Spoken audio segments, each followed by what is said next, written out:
Powered by Riverside FM.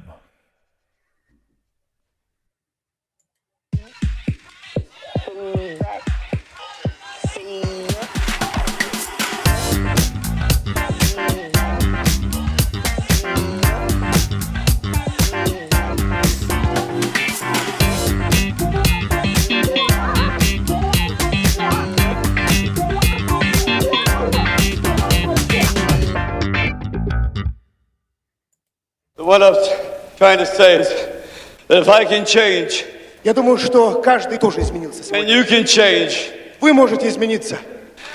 everybody can change. Каждый может измениться. You're listening to WildFireRadio.com presents the Jerry Torres program. No bad news, no sad news, no politics, no religion, just happy fun stuff. And now, here's your host, Jerry Torres. Five-time Emmy Award-winning anchor Ron Burgundy and Tits McGee. Now go do that voodoo that you do so well.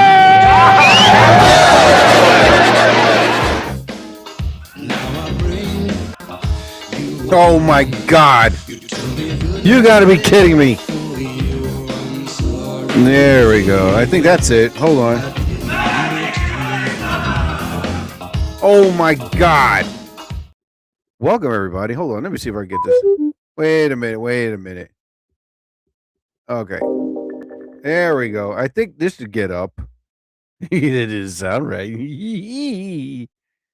All right. Any day now. Wait a minute. Don't tell me that I'm not connected. Hey! Welcome, everyone, to the After Christmas special Jerry Torres program. Aren't you glad Christmas is over? Oh, my God. It is over, people. Now you got to look forward to stupid New Year's Eve. Ugh, God. If it's just one of those. Oh, no wonder. There we go. All right. Now I should have it on by now. Let's see if it's on. Bloop. That's the sound I got to hear. All right. Hold on. All right. Now let me try again. All right. Any second now. Oh, God. All right. Yeah, I'm back up. They didn't sound right. Oh, my God. Here we go. Oh, shut up. Oh, God. This summer. It's like only 9 months away. Shut up. Oh, my God. Merry Christmas. Ho, ho. Shut up. Get out of here. I don't need you. Christmas is over. Ho, ho, ho. He's still alive. Oh, my God. Anyway, so Christmas is now officially over. Thank God. Another 12 more months before everybody starts decorating, singing songs. I was getting my haircut today, and there's this radio station called B101.1, and they're still playing Christmas songs even after Christmas. I thought, like, after Christmas, they would stop playing it. No. Good God, man. If it's still decorations up, still people returning to stores, returning things that they don't want, and I'm like, oh, God. It's beginning for... I'm just really cannot wait till after, what is it? The 31st, which is on a Wednesday. New Year's Eve. I don't even celebrate New Year's Eve anymore. I don't. I stay home. Because it's safe, because I partied my ass out when I was younger. I did go to the clubs and to the parties, and I did all that. And for anyone to say to me, gee, you're kind of boring, you don't have any fun, then you don't know my background, you stupid ass. You know what I mean? I've been to parties, I've been to clubs, I've been to the get-togethers and hotel rooms and foam parties, and I've been to clubs in Canada, in Mexico, in Colombia, Puerto Rico. You know what I mean? It's like clubs from New York, New Jersey, Philadelphia, Delaware, California, Arizona, Texas. I mean, good God. And I just don't do this. And not only that, now with the tariffs and everything, prices range, you think going to a club on New Year's Eve is going to be cheap? Hell to the effing no, dude. I got a feeling they're going to raise the prices and drinks and people getting in, and not only that, hotel rooms. It's like, it's best just to stay home and watch a good movie and sleep through the New Year's Eve, man. Fuck New Year's Eve. I really don't care about it anymore. To me, it's just another day, another evening. And I just want to relax, man. I really, really don't care about New Year's Eve anymore. Oh, shut up. You know what? I effed up on that one. Hold up, man. I know I got it up here. There we go. Okay, so now let me bring this down. All right, so now I can do this. Watch this. Are you happy now? No. Happy New Year! Oh, shut up! Cheers! Oh my God. Get out of here, you kids. I'll shoot one in the air as a warning. There you go. Feel like, is he advocating gun violence? No, I'm not. I'm not, man. Yeah, I used to do comedy club, New Year's Eve comedy club shows, and God. When I was taking salsa lessons, I went to their New Year's Eve salsa New Year's Eve party. The bitch that ran it, she was like, everybody has to wear black, and I'm like, oh, shut up. And listen, nowadays, and I went to see also New Year's Eve. I remember like going to the Delaware River, see the fireworks, and never been to the New Year's Eve in Times Square. I probably did when I was little, probably don't remember. But it's not a good time to go down there, especially like, it's time to save your spot all the way to midnight, which is really stupid. And not only that, every like 3 or 5, 15 networks are going to be like, hey, we're celebrating New Year's Eve. Everybody get ready. We're 25 hours away. People are still partying. It's like, oh, God. With singers and performers. And it's like, they're trying to do the comedy, people standing outside in frigid temperatures, and it's waiting for the ball to drop.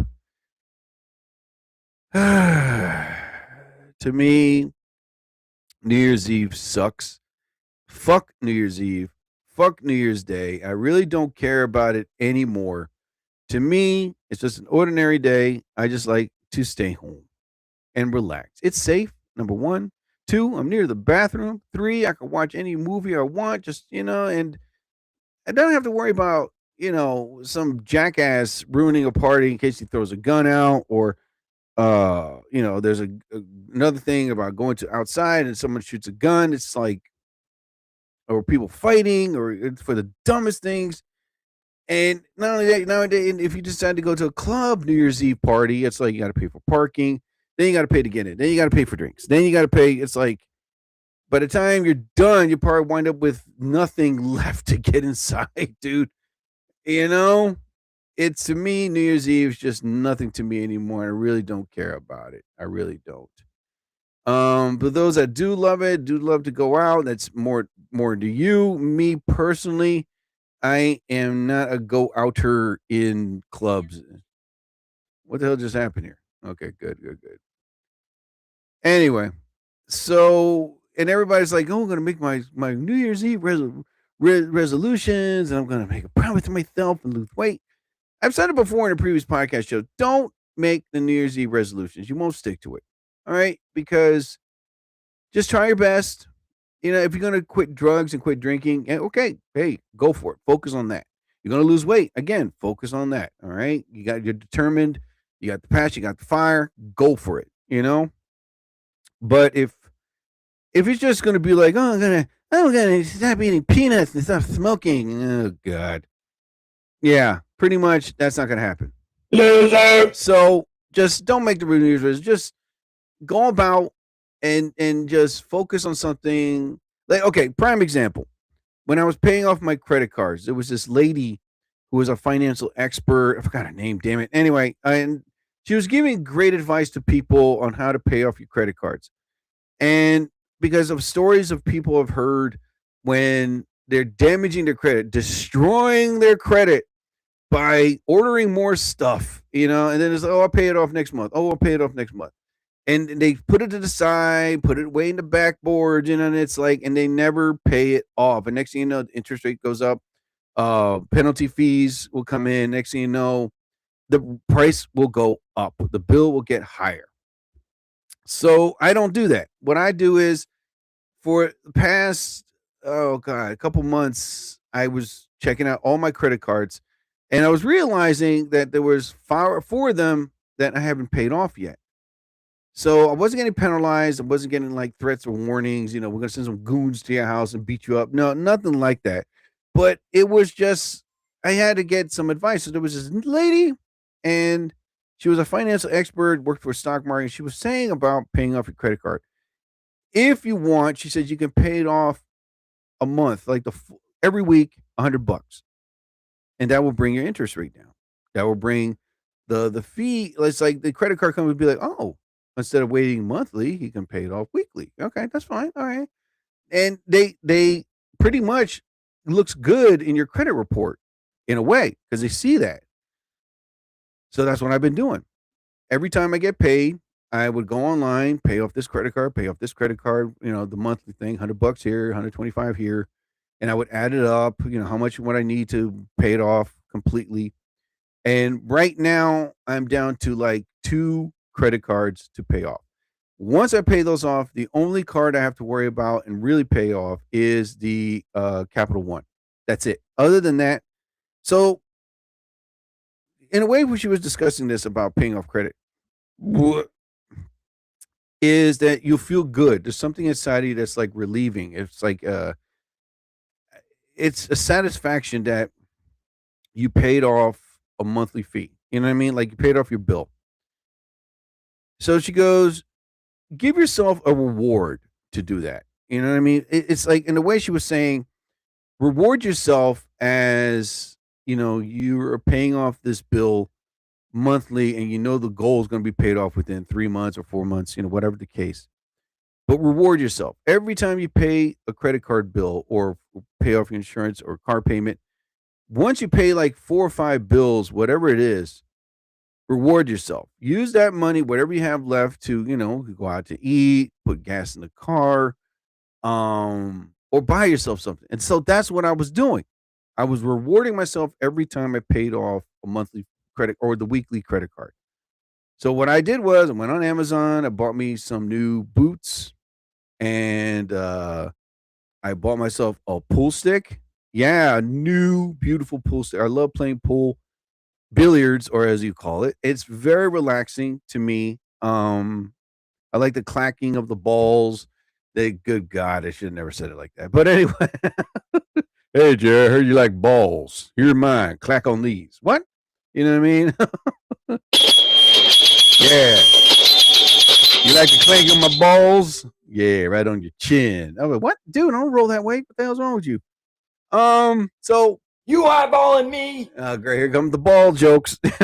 So that's what I did. I went on Amazon, I bought me a pair of boots, and then like the following week I bought me another pair of boots. And I said, wow, I need a pool stick. I don't have my own pool stick. I did many moons ago, but I remember anyone that's a pool player knows that it's a certain ounce on the stick, and you cannot play with a pool stick that's warped. It's a sucky thing, So I don't have my own pool stick. So what I did was I went on Amazon, I looked around, and there was these very extraordinarily beautiful pool sticks, and the prices were amazingly low. And there was one that caught my eye. I'll give it the price. I don't know, $70. I was like, that's not bad. It comes with its own pouch. It comes with the glove, the 2 chalk sticks, whatever, the chalk cubes, and what else did it come with? A glove. Anyway, so it came with that. All that for $70, and it was the new style. It was like ribbed, not smooth. It's good. Anyone that plays pool knows what I'm talking about. Anyway, so I bought it. Within the week, it came. Within that following day, the next day, it came in. I was like, oh my God. And I felt really good because, one, I was paying off my credit cards. 2, I got my reward. It was my new pull stick, the boots and everything. And I was like, wow. And that in a way motivates. She said when you do that, it gives you that responsibility and focus to be responsible of paying off your debts, by rewarding yourself. Don't reward yourself by like, hey, I got to pay this $500 credit card. I'll pay it off next month. So what I'm going to do is use more credit and pay off and use cash and really party my ass off. Then when it comes time to pay off that bill, you have nothing. It's like, oh my God, what the hell just happened? So it feels good paying off my credit, man. And I got 2 more credit cards to go. By next week, they'll be paid off. And like I said, the only focus is the Capital One card. So yeah, man, it feels good. And like I said, the only thing I got to worry about is my Capital One card. That's it. But as for like New Year's Eve, I don't give a shit about it. I don't care about it. You know what I mean? It's like, I'm alive. It's like that saying, every day above ground is a good day. Doesn't have to be a New Year's Eve to celebrate it. And for those that love to go out and party your ass out, and also you wind up, you getting pulled over, you're throwing up in your friend's fish tank, whatever. To me, this is why I don't like New Year's Eve. Going back to the story. When I was young, I really wanted to go to parties, you know what I mean? So I would go to my aunt's festival, whatever, my aunt's friend's house, and then I would I'm there, and I'm like, okay, hey. And then when I got older, I was like, oh, wow, I'm going to go to a New Year's Eve party. I went to a New Year's Eve party. Everybody was there drinking, and I'm not a drinker, so everybody was eating and talking. And then this is pretty cool. And then all of a sudden, I went to a club New Year's Eve party when club prices were affordable, and I had a lot of fun there when I took salsa lessons. It was a lot of fun. And then after that, I realized after the ball drop and it's midnight and it's 12:05, I'm like, okay, I guess that's it. I mean, now I want to go home. I want to sleep, I don't find it fun anymore. I find it now repulsively annoying, because I got the party club thing out of me many years ago. And I'm so glad that I did. Because it's pathetic when you see a person in their 50s and 60s still going to clubs. Like, hey, I still got it. I still wear Drakkar. You know what I mean? I got my Z Cavariccis. I'm going in here. Oh my God, you're pathetic. Sheesh. Do I have club music? Let me see if I got it in here. Club. No, I don't. Okay, good. Wait a minute. I know I do, but I'm not going to look for it. God damn it. There it goes again. All right, here we go. All right, now I got it. Oh my God, man. Yeah, no, this is Bomb Chicka Wow Wow. Bomb Chicka Wow Wow. Yeah, so I can't. Oh my God. Yeah, so I got the Happy New Year's Eve, I got hey. Hey. And then this one, hey. Hey. Yeah. What the hell is this? Oh, wait a minute. You're the bestest. Thank you. Piscati. Oh, Piscotti. What the F am I looking at? Anyway, so I'm not going to find the club music. I'm not. So basically, like I said, I'm done with New Year's Eve. I'm tired of it. I don't give a fuck about it anymore. You know what I mean? Anybody that invites me, I don't go. Here's another thing. I would love to go to a party where it's all women in bikinis. I mean, that to me is a party right there. When you go to nowadays, it's like, hey, we're going to a birthday party. It's all fucking dudes. I'm like, okay, I'm out of here. You know what I mean? It's like, or it's couples. This is my husband. This is my boyfriend. This is my fiance. What the F are you here? You know what I mean? Now you're making it pathetically boring for me. I'm out. Later. Out. Out. Sheesh. You're out! Out! Look out! Get him out of here! I saw the Dave Chappelle comedy special on Netflix. I loved it. It was brilliant. The man's an incredible genius in comedy. the way he tells stories is like not boring. It's like not dragging. It's immensely. He's a genius of the way he tells a story to keep the audience awake, allured, and attentive. You know what I mean? Because not that many comedians have that style, and Dave Chappelle did. And he was talking about, when he did shows in Dubai, the Falcon thing. And another comedian that I knew of that he mentioned that was his idol when he first started. I think I have it up here. God damn it. I knew I have. Oh, the Charlie Burnett. If anyone remember Charlie Burnett, I remember him. He was in a lot of great movies. Actually, 4 or 5 movies. And he appeared in like DC Cab and Terms of Enrollment. You know what I mean? My man Adam. He was a very funny natural comedian when he mentioned Charlie Burnett. I was like his idol. He used to do these shows in Central Park with like he was an outdoor comic. And to this day, there's no other entertainer that can do that. Charlie Burnett was brilliant when he did that. And he would like, and there was footages, there's YouTube video. He would be out in a park doing a comedy show, and people would run and sit and listen to his comedy, and he would hear his jokes. And he did Apollo. He did like, I mean, he was like he almost did Saturday Night Live, but the reason why he couldn't do it, and I already knew it before Dave Chappelle even said it, the man couldn't read, so they had to fire him. And the next thing you know, Eddie Murphy took his spot. Had Charlie Burnett read, we probably would have never heard of Eddie Murphy. Maybe we would have, but pretty much, thanks to his illiterate skills, Charlie Burnett was out. You know what I mean? Now we have Eddie Murphy. So he was a comedian. He was like a natural, funny guy. He had this gift. But due to the fact that he died of AIDS, he was a heroin addict. He used to shoot up. He was 41 years old. He was a young buck, And he was born September 23rd, 1954, and he died March 16th, 1996.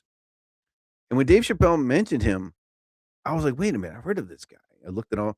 He had a lot of great comedy. He was a street comedian. He was legendary for his high energy, raunchy performances in New York City's Washington Square Park, where he was one of the few performers capable of filling the fountain. Can you believe that? Now, the park's large amphitheater, and now SNL, he had a near SNL miss in 1980. He was a top candidate for Saturday Night Live. However, because he was functionally illiterate and self-conscious about reading scripts, he skipped the following up audition, and the spot was eventually given to Eddie Murphy.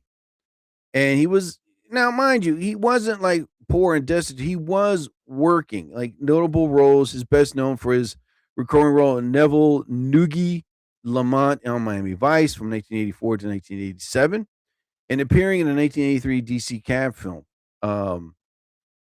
Yeah, he was the cab driver, and he would see like a hot girl in the back. But anyway, the influence, Dave Chappelle was his influence. He was frequently cited Burnett as a mentor and a major influence of his early career in the style of comedy. And Kevin Burnett was a comedian, co-creator of the show Rel, who died at the age of 32 in 2019 from complications of pancreatic.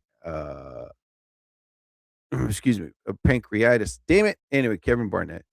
Charlie Burnett, the actor, known for Chicago Fire and Russian Doll, who is currently alive and is 2025.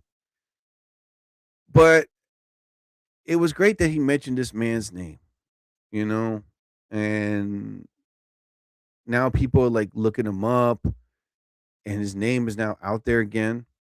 And I'm hoping that, Dave Chappelle would do a documentary on this man.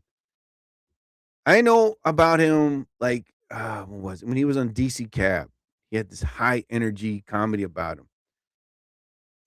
He was a comedian like way before, Dave Chappelle would do characters, but who knew what the man would have given us had he still been alive? And Dave Chappelle on that special, he was on stage and he was telling a story how he looked, and he's like, "Man, you're not well." He said, "Man, I'm dying." I was like, wow. Wow. But it'd be great if they did a documentary as an homage to a man that could have been great had he been alive. Had he been alive. But, he appeared also in TJ Hooker, Beer. I mean, good God. Oh, man. It's one of those comedians or those entertainers that could have, you know, made him successful, made him a star. But the world would have never known. And he was getting work. He was. But due to the fact that, the demons were calling his veins and he was just shooting up and he died. And next thing you know, nobody knew nothing about him until Dave Chappelle brought the man's name up. It would be great if they did a documentary about the man, or let alone a movie, about his life. What started him in comedy? What made him decide to go to Washington Park and just do a comedy show instead of in a club? But Dave Chappelle's special was brilliant. I loved it. And if you're interested in looking for it, excuse me one second. So let me see if I can find it. Damn it. Now I got to go on Netflix. Okay, here we go. Netflix. Oh, here it is. Okay. Oh, good God. I know I had. There he goes. Unstoppable. And except there's more, and I'm not going to say the name. Yeah, it's one of his best specials I've seen in quite a while, and I loved it. And the man was brilliant. He was sharp. He was telling great stories, and he was like, I'm up here to tell the truth. This is what really happened, And I loved it, man. I loved it. Would I see it again? Hell yeah. He was talking about the assassination, and he was brilliant on that one as well too. He didn't say oh, I'm proud he got shot and killed. He was given like opposites, okay, this is what happened, but this is why you don't like it, and this is why it happened to a real great leader. People are comparing him to Martin Luther King. He's like, don't you dare compare him to that man. Nobody should compare anyone to the great Dr. Martin Luther King, But his stories were sharp. His comedy was brilliant, and his mesmerizing of his calmness, his coolness, professionalism on that stage, smoking a cigarette, and just be like, yo, I don't give a shit. I'm going to give the best performance of my life, like I always do for so many years. And then in the end, they would show black and white pictures of him and Mick Jagger and then, Paul McCartney and, the comedian that he mentioned, and so on of Charlie Burnett. God, he was young in that one. But I suggest you should all watch that. And then after that, I saw the Sean Combs thing because it was Christmas. I didn't want to write comedy. I didn't want to do my podcast. I didn't want to even finish or start with my movie. I was like, you know what? Today's a lazy day. That's my gift. Right? I'm going to do nothing all effing day. And that's what I did. I took naps. I was taking little snacks in here and there. I ran for 35 minutes. And then after the rest of the day was just a day just to relax and chill. I have no worries, man. I loved it. I loved it. I loved it. So then I watched the Sean Puffy Combs thing, or asshole, as I would call it. This man was a manipulator, a cocky prick, narcissistic jackass that I'm so glad that now people are stepping up and speaking about what he was really like, how he really treated people, how he really didn't care about anybody's career but his, and how he did kill Tupac and Biggie because they were getting more power, more recognition instead of him. He was like when he was still the guy from behind. Hey man, mention my name. We're friends, right? And basically it was Biggie was getting deals left and right. And then next thing you know, Tupac, same thing with him. His album was selling. He was getting in movies. And Pete and Sean Puffy Combs was like, what about me? You know? Everybody knew he could kill them. So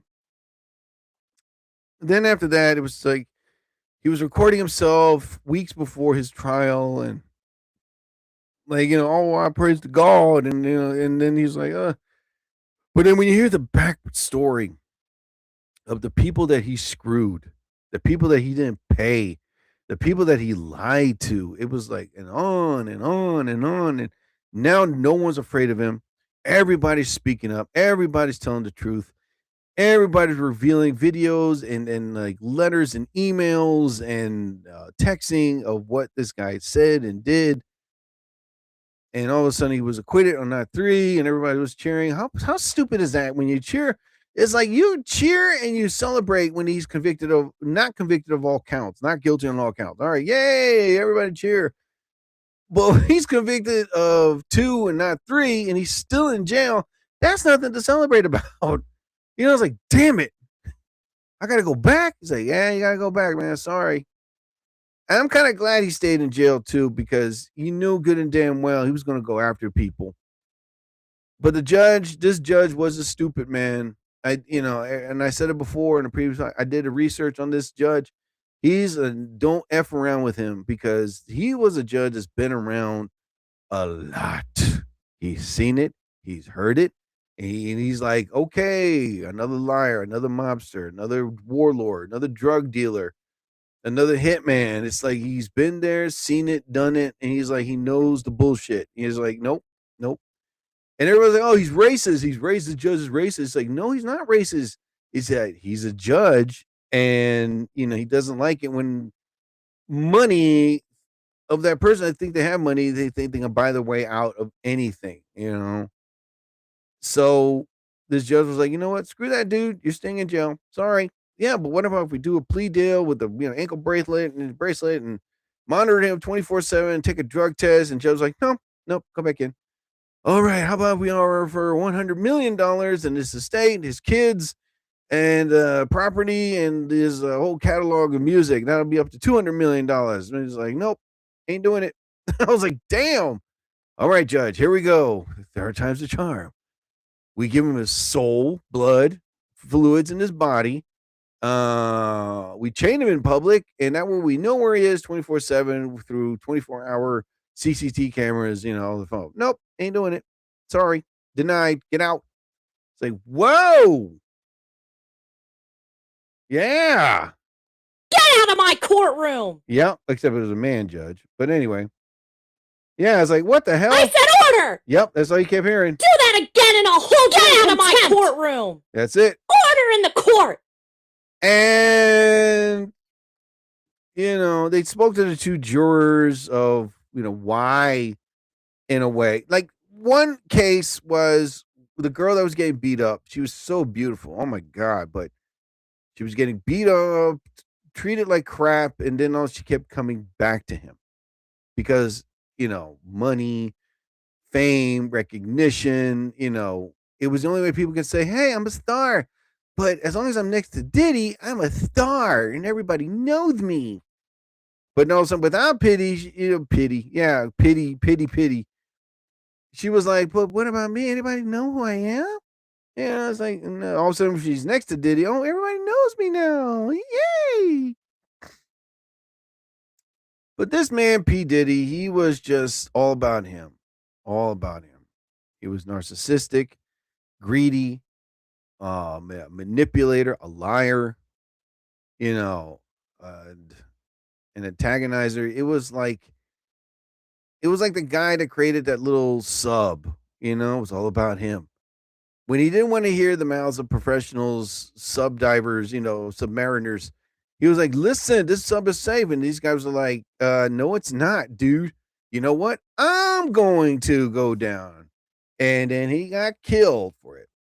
It goes like with those guys from Epstein to all these men that thought they had power and money and influence. And And next thing you know, people speak up, people have the evidence, and people are like, listen, this man's doing things that, and he's getting away with it. And all of a sudden, some people listen and they took action. And now look at them in jail, spending every single dime that they have left just trying to get these lawyers to hopefully get some hope and get out of jail early, which is not going to happen. Because P. Diddy is a moron. Pity Diddy is a moron. He's a douche. And now he's in a federal prison, monitoring it 24/7, and by the time he gets out, I know what he's going to do. He's going to try to get back to the top, And listen, he's going broke from what I hear. Like, Sean John, the clothing company, is like out of business. His line of clothes, like I remember, like when I walked into into Walmart and I had to get my glasses, and I was like, "Hey, where's the Sean John?" It was, oh, another company took over, and they didn't sell it. They just took over the company. I was like, oh, yeah. So now they don't have his name on it. I forgot the name. Vortex, I think that's the name of the company. So yeah, no more P. Diddy's or Sean Sucky. I'm a manipulator, John. So and like it was other companies that said, we're taking over. We're not buying it. We're taking over because we know where that money's going to go. So now he's exposed. Now he's exposed of what type of man he really is. And I think a lot of people now realize they don't ever want to work with a man like that. He's going to say, oh, I've changed my ways. I've changed my ways. Nowadays, a lot of these studio companies are like, we're not going to work until we see the money in our account. Once we see the money in our account, then we work. I don't want to hear, oh, you get paid next week. Oh, you get paid next week. No, So he's in jail. And if he gets out after the 50 months, yeah, I know he's going to be like, I'm going to go back and get back to the top again. No, you're not. No, you're not. Because now we know what type of man you are. You're a woman hitter. You're a liar, manipulator, an antagonizer. Antagonizer. It's like, God. There's so many of those men out there. Either it's people, these men that have money and they think it's like, hey, I can do whatever the F I want. No, you cannot. No, you cannot. It's sad, though. It's sad. There were people that he didn't pay, people that, he just didn't care. It was all about him. Him. Now it's about him being in a federal prison. And if he ever does get out, and I know he won't do it, but, he should just pay off his lawyers, sell whatever he has for like $1, and whatever money he has left, once you're cleared everything, because I know like after you get out of jail, you pretty much, gotta look for a job, or then you gotta see your parole officer. It's like, and I know he's not going to do it, but the best advice I probably would say, this dude, once you get out, sell everything for $1, grab whatever amount of money you have left into the account, sell your house, and just disappear. Because like live in the jungle, something like that, or live in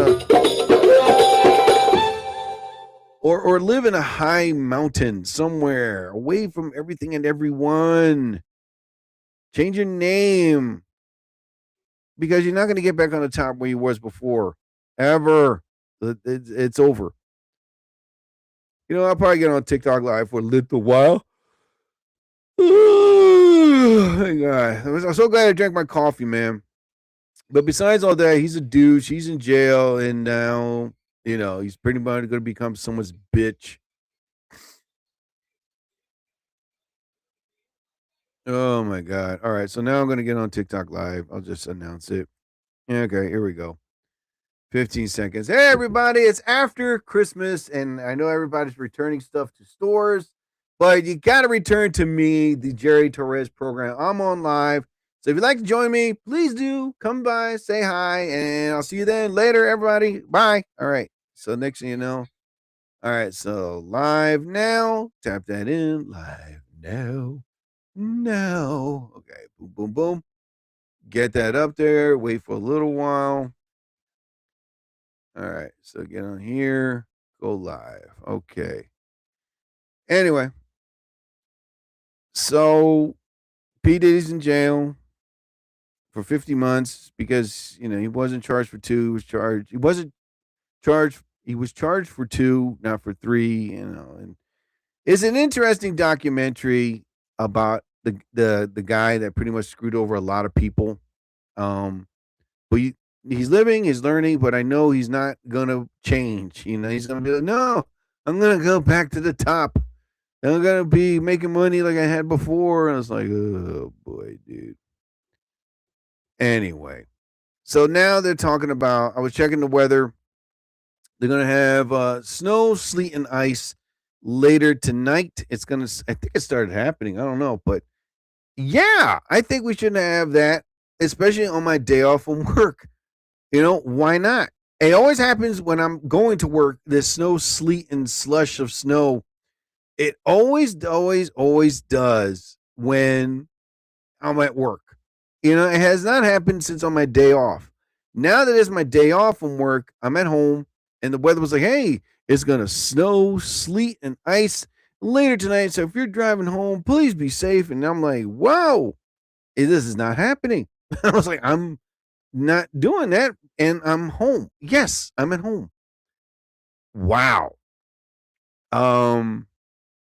That's something, man, when you think about it, because how many times you've gone to work, it immediately snows and rains. You're like, oh, God, I got to drive in this crap. I knew she wasn't going to answer. I don't know why the hell I sent her hello. Cheese and crackers. Oh, good God. Oh, man, oh, man. Like I said, I'm so glad I drank my coffee, because if I didn't, I'd probably be like, yawning. Oh my God. No. Okay, I'm trying to find more people to say hello. How are you, Juice? Let me see. A few more. No, nobody. Okay, so I sent it there. Anyway, so hey, who is this lovely person? Let me see. Who are you? Loazia? From Colombia. Hey, yo soy colombiano también, mitad. Hey, ¿cómo estás? Bienvenidos en el programa de Jerry Torres. Hey. Lolazia. ¿Qué tal? Anyway, and she left. You know what? Fine, go, leave. I don't give a damn about you anymore now. Anyway, so, yeah, it's like every time I'm at work, all right, like years ago, this happened like 3 or 4 years ago. I remember I'm at work, and they were talking about this major snowstorm coming. This major snowstorm's coming. And I was like, gee, really, when? Right? And because 9 out of 10, everybody knows that, I was about to say archaeologist, meteorologist. Jeez. Yeah, like they chiseled through the weather in the clouds, just to find the main product, So I remember, like, I'm at work, and they were talking about this heavy snowstorm coming. And I was like, yeah, right, bull. And it was on a Wednesday. And I'm at work, and I was like, all right, So next thing you know, all of a sudden I see out the window, it was snowing, right? But it didn't look like it was sticking. I was like, should I leave early? Should I stay home? So I was like, it's not really hitting or sticking to the floor. And then all of a sudden, about an hour or two later, I looked outside the window of my job. It was starting to stick and slowly starting to pile. I was like, should I leave early? Should I leave? And I'm like, I'll stick around all the way to 6. Why not? They'll probably clear the roads by that time. No, they did not. So all of a sudden, it was coming down. I had to leave work at 6 o'clock and drove in this heavy, major, disgusting snowstorm And I remember what takes me at least 22 minutes to get to work, it took me 5 hours to get home. Oh my lord. I was like, from here on out, anytime there's a major snowstorm on a work day and it's coming down, it was like, hey, everybody, a major snowstorm's coming down. Y'all gonna die. I was like, well, what? If once the meteorologist says that, and then that's when I realized, listen, I got to get out of work early. Screw this. So I remember it took me no less than like 5.5 hours to get home. This was like 3 years ago. But now I learned my lesson. Now when it snows, about to snow, I just go home. But now this is my day off. And it's snow, sleet, and rain. It's about to come down. I think it's coming down now. I gotta look out the window, but it's like hell to the no. I'm going home. I'm not gonna drive in this crap. It happened like, what was it, 2 Sundays ago? It started to snow. I was like, man, should I stay home? But I remember like driving into work, 25 miles an hour. That's the speed that I was going. I had my all weather tires on and just like, oh God, I gotta drive in this crap. Oh my God. I hope my coffee is not wearing off, damn it. All right, listen, I sent my stuff to Tinkerbell Batty. I want to wish her a Merry Christmas. I sent my stuff to Leah Vanessa Tiger. Oh, these ladies. Yes, hello. Who else did I send my stuff to? Okay, Jaisel Zobel. All right, I'll send it to her, and then Paige Lavinsky and Cobra VIP. Why not? Boom, got it. Invite Jamel Nicole. Hello. If I invite you, how the hell you want to get on? Rosie, hello, how are you? So yeah, I'm not gonna risk. I'm so glad that it's snowing and I'm at home, and I'm about to make me like something to eat. You know what I mean? Before I go to bed, I'm not going to go into bed now. I was like, you know what? The rest of the day, I'm just going to be at my desk, writing, which I got to do. And I don't know if I want to watch. I don't think there's any sporting events, especially today. Is there probably a hockey game? But yeah, man, it's just stay home and relax. Why not? Yeah, I mean, I don't understand why people just want to go out. They're still at work. You're like, hey, let's go to work. It's not going to be that bad, I'm not going to drive in snow, sleet, and ice. Those are the 3 worst combinations ever to drive in that type of weather. Some cars are not designed for that. I mean, my car is not designed. But listen, like I said, I have all weather tires, so I'm good, and I know how to drive in snow. Excuse me. Oh my God, where's my? Oh, here it is.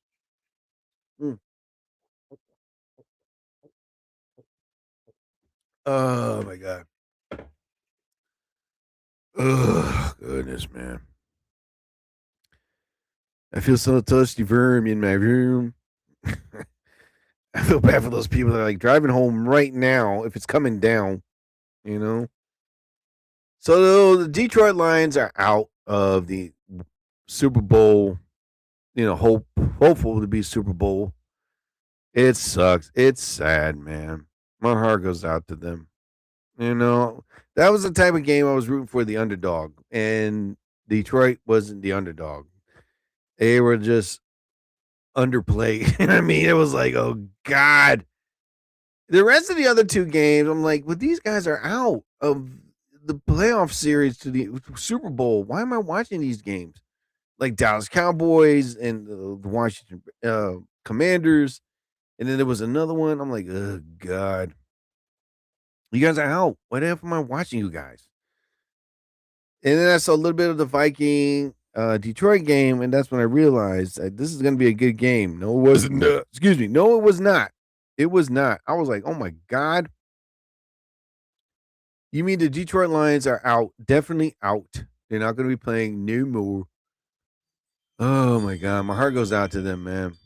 It really does. Oh man. Anyway, I decided to come on just for the hour. But once I get off here, like I said, I'm just going to go downstairs, make me a nice sandwich or something, and then come back upstairs, make me a nice hot cup of tea, take a nice shower, because I am not going anywhere tonight.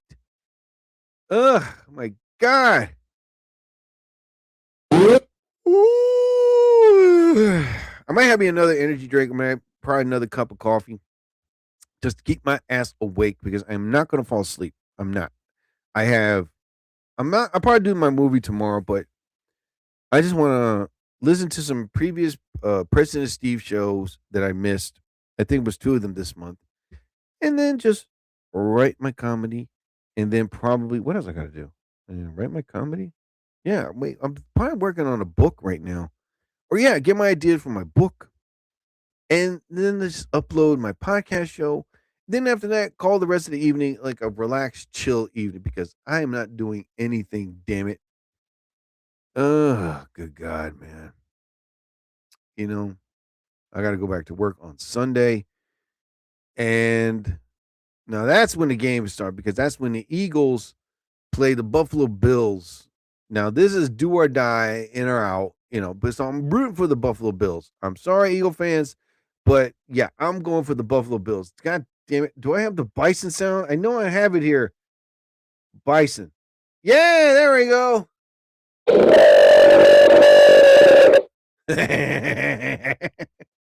I don't know if a buffalo sounds that way. If it does, oh my God, man. So right now, oh my God.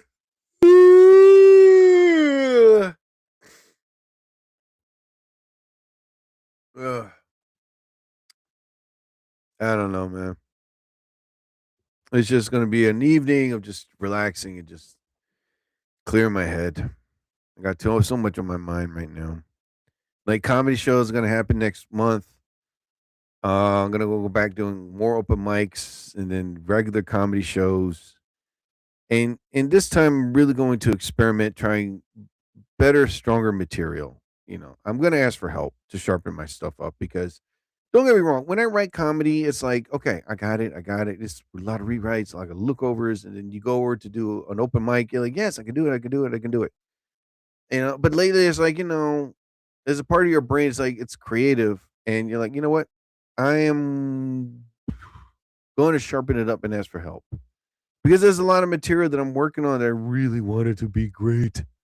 And don't get me wrong. Like I have material when I go to open mic, and I'm like, okay. I'm going to try new material, and I do. And to me, it's like when I hear the audience, like a response, first thing I say is, ooh, it works. Ooh, I'm going to keep it. Ooh, I'm going to keep trying. And that's all you got to do. You got to keep trying. The more you keep trying, the better it's like you're sculpting something, it's going to come out the way you want it, the way you hear it. And that's what I've been doing. There's so much material that I'm working on. It's like, oh God, this has got to hit. And 9 out of 10, it does. So the more you keep using it, the more you keep chiseling, the pieces, cutting out the fat, the more you know that it's like, ooh, this material is working. Oh my God. It's not easy doing stand-up comedy. If anyone's thinking about doing it, do your research first, do some comedy school, because the last thing you don't want to do, well, everybody has to get their wake-up call eventually, like if you just, hey, one day I'm going to walk into an open mic and get up there and see what happens. And all of a sudden it's like the crowd is not laughing at anything. Hey, Disney girl, how are you, my dear? Oops, I gotta go back. Okay, there we go. And belated Merry Christmas to you too. So yeah, man, it's just the thing about doing stand-up. I'm not telling anybody not to do it. I'm just saying, like, if you're ever thinking about doing it, my best advice is this: talk to some comedians, go to a national comedy club, listen to their material. All right. Take a comedy class. There's a lot of great comedy classes. Like 6 weeks, you take the course. The 7th week is your graduation, and you will perform in front of an actual audience. That's like your graduation present right there. I've done it before. There's one in Philly I went to, one in New York, and I went to comedy classes in there, and it really helped. It really helped. Writing your material, your stage presence. You're finding your voice. It's a process. It's a mathematical process and a science when you do stand up comedy. It's not that easy. It took me years to understand it and learn it. Basically, more years to find my voice and to know what type of comedian I am. But lately, again, all these comedians are like, you know what? I'm going to emulate a Dice Clay. Oh my God, it's been done. I'm going to emulate Dave Chappelle. Oh my goodness, it's been done. Because immediately you can tell, or Sebastian Maniscalco, and it's like, oh my God, another one. I did that. I did Richard Pryor. I wanted to be Richard Pryor, so I was acting like Richard Pryor on the stage, and everybody, only comedians can pick it up. The audience is like, "What is he doing?" But it's funny. But it's like, great, we got a Richard Pryor here. I think he's reincarnated to you. Why? I was like, damn it. And a lot of comedians do that. They emulate their favorite comic on stage, and I would say not to do that, but that's the only way you can. It's a process to finding their voice, who they are, what they can talk about. What the hell is this? Oh, nah, not now. Okay. So basically, it took me a while to understand. Like, you gotta be yourself. You gotta have fun. You gotta go on that stage, and the saying goes, and excuse me with my language, not give a fuck attitude. Once you have that, you are prepared. And if you're, but I get so nervous, it's like, don't get rid of being nervous. Being nervous is great. It's a natural drug. All right. That means it's like, ooh, I'm going to get up there and rip it. And yeah, you do. So relax, people. Hello, Terry Wheely. Hello, my dear. How are you? Oh my goodness. I hope I pronounce your name. Terry Her Wee Wee. Oh my goodness, she left. All right, fine, leave. Hello, Giselle Rodriguez. Hello, how are you? She was probably upset because I mispronounced her name. It's not Terry Her Wee Wee. It's Terrier Wee Wee. Wee Wee He. Okay, jeez. Didn't know your name was royalty. I'm sorry. Anyway, so before you do stand up, and if anybody's thinking about doing it, do your research, know who you are, know your voice, and just have fun. Be yourself, have fun. That's it, man. It takes time. It takes time to find out who you are on that stage. And everybody's like, oh, this community is an overnight success, and the many of them, like, it took me 20 years for you get recognition.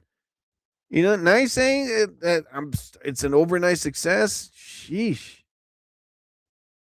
But anyway, ladies and gentlemen, as a matter of fact, should I get off TikTok Live? You know what? Yeah, I'm getting it off. All right, guys, later. Yeah, I don't know why I was on it. Oh my God. This is probably like a slow day that's like no one decided to come on. If they did come on, oh my God, I hit the wrong button. Anyway. So let me get off here. Oh, let me see. I'm just looking at myself right now. Yeah, I am definitely now taking that down. Taking it down. There we go. Oh my God, man. So anyway, what the hell is this? Oh my God, I don't want to watch that no more. Okay, so as soon as I'm off here, the first thing I'm going to do is take a shower. I know, basically eat first and then take a shower. Type on upload this new podcast episode's coming out, and then after that, the rest of the evening, just chill, relax, and have no worries, no qualms at all. Just bumming out, lazy out, because it's like I really don't want to do anything. I really don't want to go anywhere. I thought about thinking of seeing the Mission Impossible movie, and then there was another movie. Damn it, I forgot the name of it. Hold on, I got it right here. Oh my God! Here we go. Yeah, there was a movie called the Mission Impossible film, and then there was another movie. God damn it, I forgot the name of it. But anyway, I'll probably see it like New Year's Eve. You know what I mean?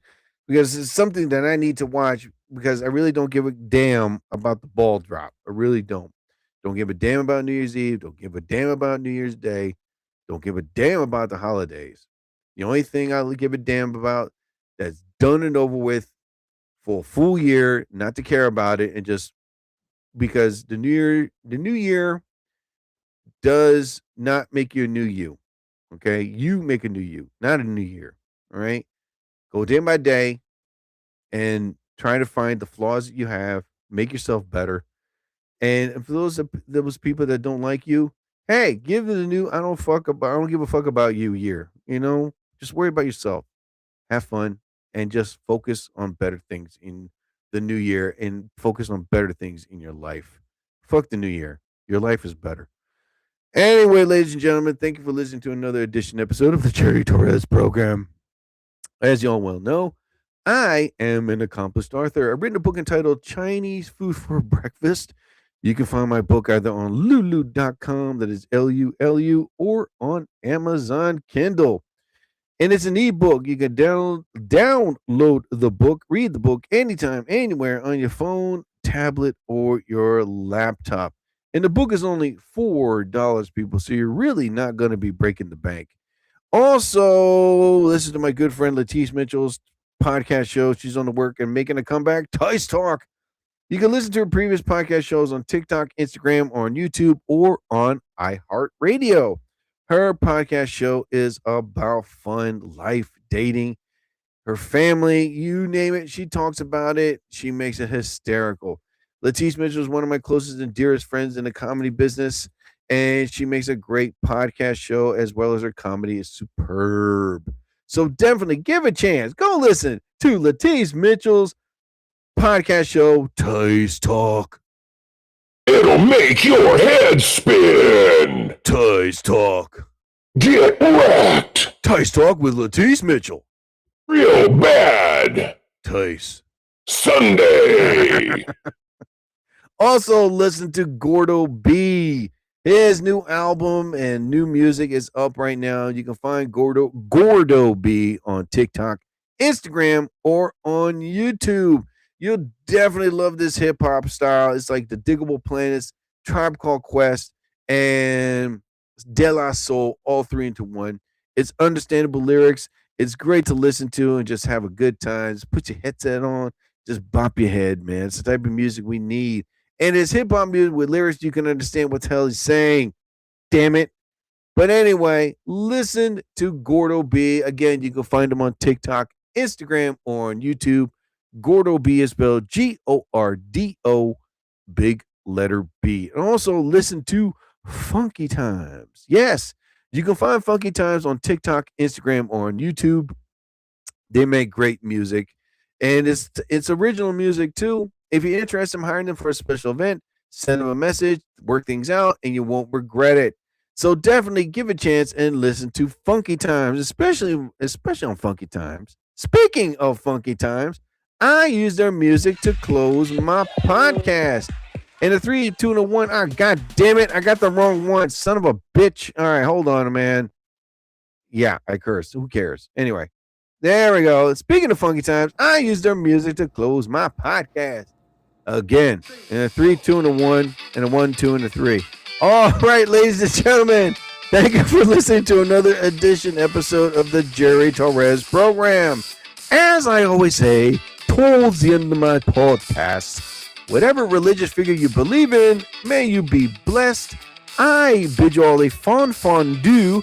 I'll be back. So I ask you all, please don't go changing. I'm a gone, get a gone, and a bye-bye.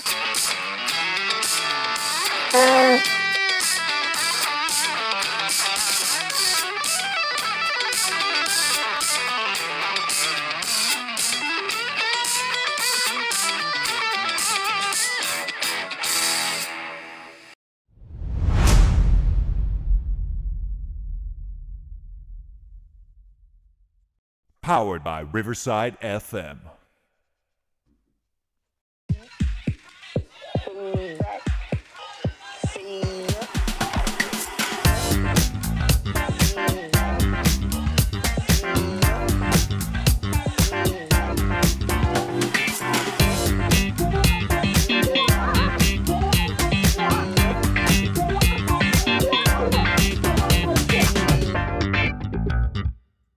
Powered by Riverside FM.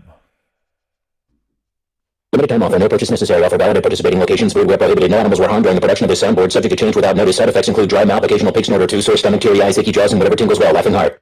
You have just heard the Jerry Torres program on Spotify, Apple Podcasts, and on Riverside FM. Plus, listen to him in other podcast affiliates. Also, subscribe to the Jerry Torres program on Spotify. And remember, ladies and gentlemen, the Jerry Torres program, his late Christmas gift, has always been well known to give magic to your heart, mind, and soul.